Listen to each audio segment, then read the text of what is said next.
So who is this kid, and is he any good? Let's stop stalling and start talking wrestling. What's going on, wrestling fans? My name's Josiah, and welcome to Fanco Wrestling, where we talk all about the latest going on in wrestling news. And this week, we're talking about Antony Echemendia. Antony Echemendia is the new Ohio State recruit, originally from Cuba. A little bit of background on him before I dive into exactly who he is and his wrestling career.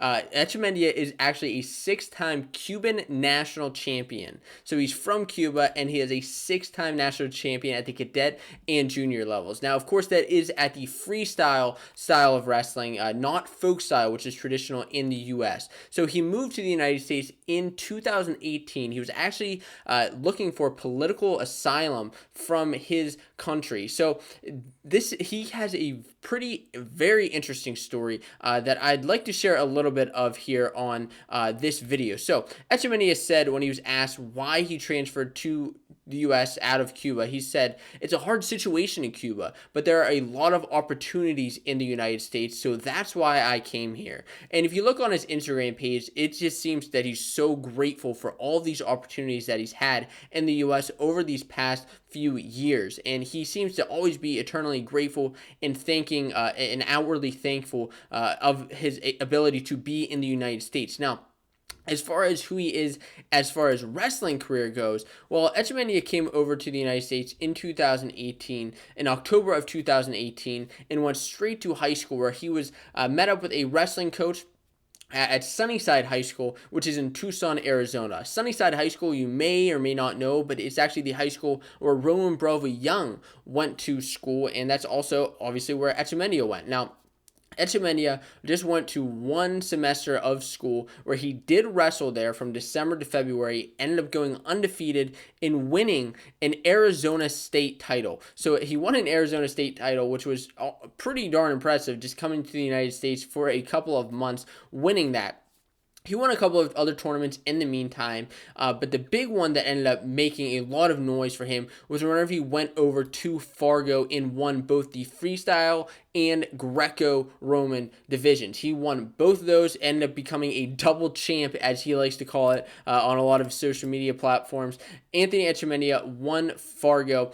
He went undefeated there and ended up not even giving up a point in Greco. He teched his way through the semifinals of freestyle, and he made a huge name for himself at this tournament. He was on so many people's radars, especially Flow Wrestling. And this is kind of when he became a little bit of Flow Wrestling's poster boy, and when they invited him to the Who's Number One event. Now, at Who's Number One, which is an event every year held by Flow Wrestling to find out who is the number one wrestler at certain weight classes in the United States in high school wrestling. Now, he went to Who's Number One and wrestled against Josh Saunders, who was a Cornell commit, a top 10 wrestler in the country, ended up teching him. Now, it should be stated here, this was a freestyle match, not folk style, which is what a lot of times you're used to at Who's Number One event, but these two decided to wrestle a freestyle match before heading off to their college careers. Now,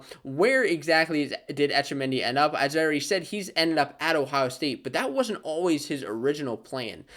Originally, a lot of people thought that he was going to Iowa State because he went there early on. He signed a paper to saying he's probably going to go there, but that was not official. He ended up looking at Iowa State. He looked at Iowa itself. He looked at Michigan, looked at all these big name schools, but ultimately decided on going to Ohio State, which is where he signed his national letter of intent in November of 2019, and he's officially going to wrestle for Ohio State. His weight class, if you're wondering what that is, he could wrestle anywhere from 141 all the way up to 157. It'll be interesting to see where he fits up into Ohio State's lineup. Now, the big question that a lot of people are asking, and that has been brought up multiple times, is how old is Antony Echemendia? And Look, I'm going based off the facts that I've seen on USA Wrestling, and I've not talked to Echemendia himself. I have not, inquired him about his age, but I think that because so many people are asking this, I wanted to bring this up.